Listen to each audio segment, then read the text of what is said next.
स्वस्ति पंथानम अनुचरेम। प्रिय योगियों, आप सभी का अभिनंदन। 21 डेज योगा चैलेंज के क्रम में अग्रिम आसन को हम लोगों ने रखा है सेतु बंधासन। सेतु का तात्पर्य होता है ब्रिज, पुल, और बंध का तात्पर्य बंधन, बांध। तो ऐसा ब्रिज जो बंधायमान है, उस आकृति विशेष को सेतुबंध आसन कहते हैं। सेतुबंधासन यह फैटी लीवर, बढ़ रहे मोटापे को नियंत्रित करते हुए स्टमकगत संपूर्ण रोगों को समाप्त करता है और एक अद्भुत लाभ प्रदान करता है। स्टेमिना बूस्ट करता है हमारे शोल्डर, कमर और पैरों की मांसपेशियों में। इसलिए यह अत्यंत लाभप्रद आसन है और जो लोग योग श्रृंखला में आसनों के अभ्यास में निपुण हैं वो इसका अवश्य अभ्यास करते हैं। देखने में हालांकि काफ़ी सरल भी है और सबके लिए उपयोगी है। तो आइए आज ऐसे सेतुबंधासन के अभ्यास से अपने आप को लाभान्वित करें। अभ्यास के क्रम में जो सामान्य योग के नियम हैं उनको नियमतः अनुकरण करते हुए इस सेतुबंधासन का हम अभ्यास करेंगे। सावधानी विशेष के क्रम में आपको ध्यान रखना है। आपको यदि चक्कर आता हो, हर्निया हो पेट में, वक्षस्थल में, सिर में अथवा कंठगत कोई विशेष व्याधि हो आदि हो, तो उस समय आपको इस आसन से परहेज करना है, बचना है। अथवा आपको लगता है कि नहीं यह कम स्तर पर रोग है, व्याधि है, तो आप किसी योगी आचार्य के परामर्शानुकूल इसका अभ्यास कर सकते हैं। आइए पहले इस अभ्यास की विधि को सीखते हैं, फिर इसके लाभ के विषय में भी हम चर्चा करेंगे।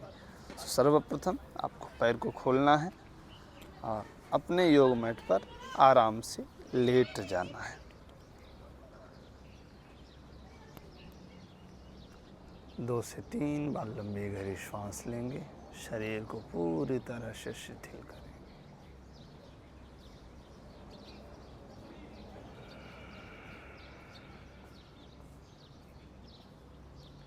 मन को प्रसन्न करते हुए अब अभ्यास श्रृंखला में आगे बढ़ें। दोनों पैरों को आराम से घुटने से मोड़ लेंगे। शरीर के जितना पास हो सकता है इसको लाने की कोशिश करेंगे। अब यहाँ से यदि आप नए हैं और फैट ज़्यादा है तो आपको जो एड़ी है, एंकल वाला हिस्सा, ये पकड़ने में कठिनता होगी, तो आपको घबराना नहीं। हाथ को नीचे रख करके भी हम अभ्यास कर सकते हैं। सहजतापूर्वक यदि आप एड़ी को पकड़ सकते हैं तो अच्छी बात है, पकड़ें, अन्यथा इसको लेकर के परेशान ना हो। अब धीरे धीरे इनहेल करना है, श्वास को बढ़ना है। कमर को बहुत आराम से ऊपर उठाएंगे। सारा भार हमारे हाथ के भुजाओं पर और दोनों पैरों पर आता है। हल्का सा खिंचाव। यहाँ पर रुकिए थोड़ी देर। अंतिम स्थिति पर आने के बाद श्वास को सामान्य कर देंगे। इनहेल भी करना है और एक्सेल भी करना है। साथ ही यहाँ पर ठुड्डी को कंठकूप से लगाने की कोशिश करना है। फिर वापस बहुत आराम से एक्सेल करते हुए जब नीचे आएंगे, श्वास को छोड़ते हुए रिलैक्स हो जाना है। लंबी गहरी श्वास लेंगे। वापस पैरों को सीधा कर लिया हमने। तो इस तरह से यह सेतुबंधासन का क्रम हम लोग अभ्यास कर सकते हैं। अत्यंत सरल है। प्रारंभ में 3 से 4 बार करें। होल्डिंग को ज़्यादा नहीं करना है, 15 से 20 सेकंड। फिर धीरे धीरे आप 1 मिनट 2 मिनट इसको बढ़ाएं। शुरू में बहुत सावधानी के साथ और श्वास प्रश्वास की गति को विनियमन करते हुए आप इसको अभ्यास में लाएं। लाभ की बात करें तो आप इसका जब अभ्यास करते हैं तो एक भुजाओं में अच्छे क्रम में स्ट्रेस उत्पन्न होता है, तो वहाँ की नस नाड़ियाँ हैं, ब्लड सर्कुलेशन है, वो बड़े अच्छे क्रम से काम करता है।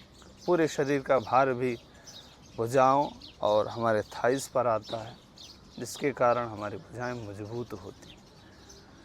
हमारे थाइस, जंघाएं, इसमें भी ब्लड का फ्लो बहुत अच्छे क्रम से होता है। और सबसे अच्छी बात है कि हमारा शरीर उन्नत होता है तो मध्य प्रदेश का जो जहाँ ब्लड का सर्कुलेशन अधोभाग में हमारे निचले वाले हिस्से में जाता है, वो सभी प्रायः नीचे का क्रम देखते हुए सिर की तरफ भागते हैं, तो जिसके कारण आपके मस्तिष्क में एक ब्लड का फ्लो भी अच्छे से हो पाता है। इसके साथ साथ अच्छा खासा खिंचाव हमारे पेट में, स्टमक में आता है, तो स्टमक से संबंधित जितने विकार हैं, गैस, कब्ज, एसिडिटी, फ्लोटिंग होना, ये सभी दूर होते हैं।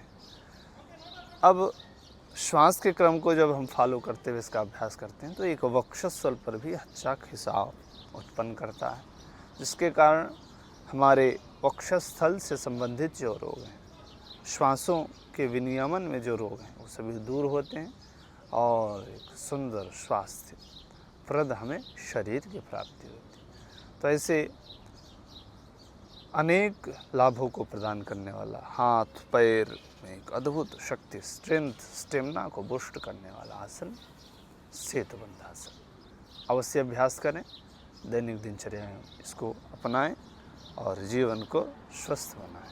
नमो नमः।